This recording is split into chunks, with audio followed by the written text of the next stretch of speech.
बार एक विचित्र तटीय गांव में विशाल चट्टानों और क्रिस्टल साफ पानी के बीच बसे हुए वहां लुकास नाम का एक युवा मछुआरा रहता था।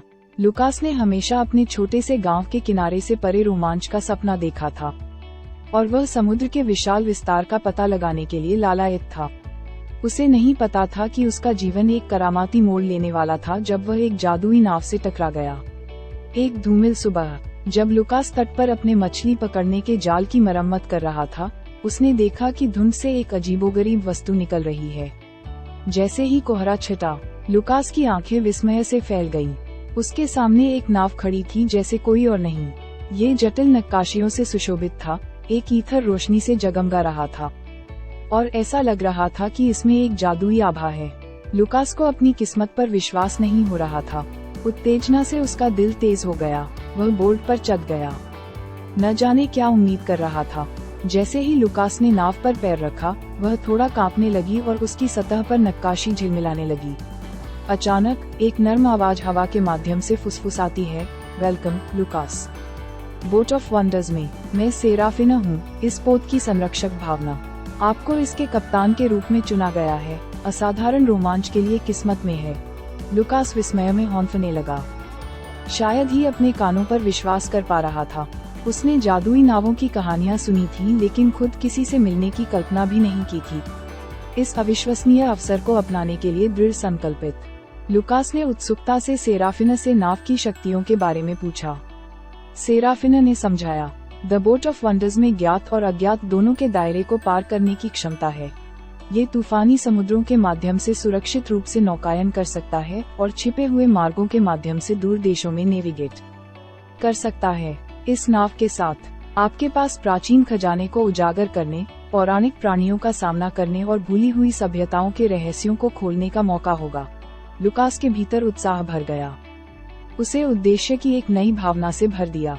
उन्होंने रोमांचकारी कारनामों की एक श्रृंखला शुरू की, जो दूर के द्वीपों, रहस्यमय पानी के नीचे के स्थानों और छिपे हुए कोहरे के किनारों के भीतर छिपे हुए पौराणिक शहरों में नौकायन करते हैं।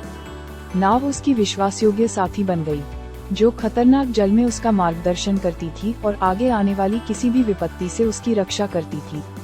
अपनी यात्रा के दौरान लुकास ने झिलमिलाती पूंछ और दयालु दिलों वाली जलपरियों का सामना किया।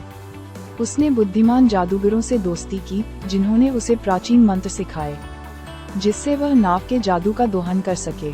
उन्हें शरारती परियों का भी सामना करना पड़ा, जिन्होंने उनके रास्ते पर पिक्सी धूल छिड़क दी, जिससे उन्हें जानवरों के साथ संवाद करने की क्षमता मिली। लेकिन बड़ी ताकत के साथ बड़ी जिम्मेदारी भी आती है। जैसा कि लुकास ने अपने जादुई कारनामों में गहराई से प्रवेश किया, उन्होंने महसूस किया कि बोट ऑफ वंडर्स का गहरा उद्देश्य था।